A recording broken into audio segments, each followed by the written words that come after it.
This week's episode is kind of special. It's the first time I get to use my own footage for this series. Quite randomly one day while I was hanging out in Morelia, Mexico, I was invited to go on a little side trip. We took an eastward trip outside the big city and up into the mountains to experience something very surreal. After a long trek up a mountain, we found ourselves absolutely surrounded by millions upon millions of monarch butterflies. So many, in fact, that the limbs of the trees they rested on were sagging from the weight of the fluttering visitors.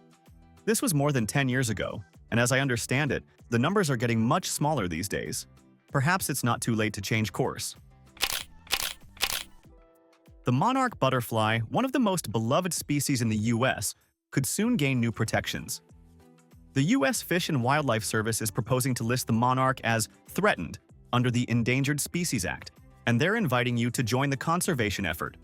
Public comments on this proposal will be accepted until March 12, 2025. After that, the service will review the feedback and decide whether to officially list the monarch butterfly.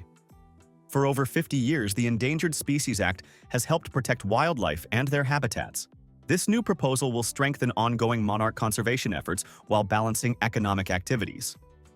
The iconic monarch butterfly is cherished across North America, captivating children and adults throughout its fascinating life cycle.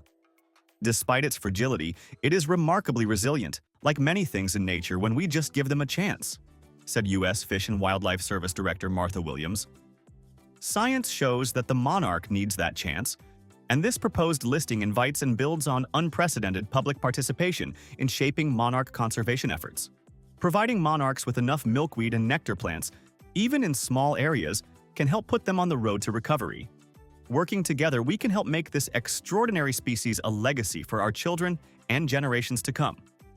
With its distinctive orange and black wings, the monarch is one of the most recognizable insects worldwide.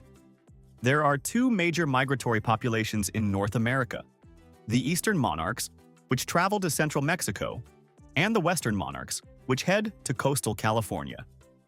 In the 1980s, millions of monarchs would migrate to California's coastal sites for the winter, and hundreds of millions would travel south to Mexico. But today, the picture has drastically changed. The eastern population has dropped by around 80%. The western population has plummeted by more than 95%, with projections showing a 99% chance of extinction by 2080. The eastern monarchs face a high risk of extinction as well, with the probability ranging from 56 to 74%. Monarchs face threats from habitat loss, pesticide use, and climate change. But you can help. The U.S. Fish and Wildlife Service is working on a solution by proposing critical habitat designations in California for the western monarch's wintering grounds. This would protect 4,395 acres of essential overwintering habitat. However, there's more to do. Everyone has a role to play in ensuring the monarch butterfly thrives. From planting milkweed in your backyard to supporting local conservation programs, your actions matter. The service is also collaborating with tribes, agencies, and nonprofit groups to monitor monarchs and restore their habitats. Much of this work is happening on private lands, where landowners are crucial partners in the effort. On December 12, 2024, the proposal was officially published in the Federal Register, opening a 90-day comment period. You can participate by submitting your thoughts or joining public hearings to learn more about the proposal. We all have a part to play in protecting the monarch butterfly.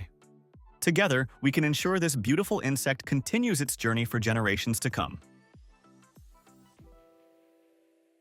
Don't stop here. Find out more.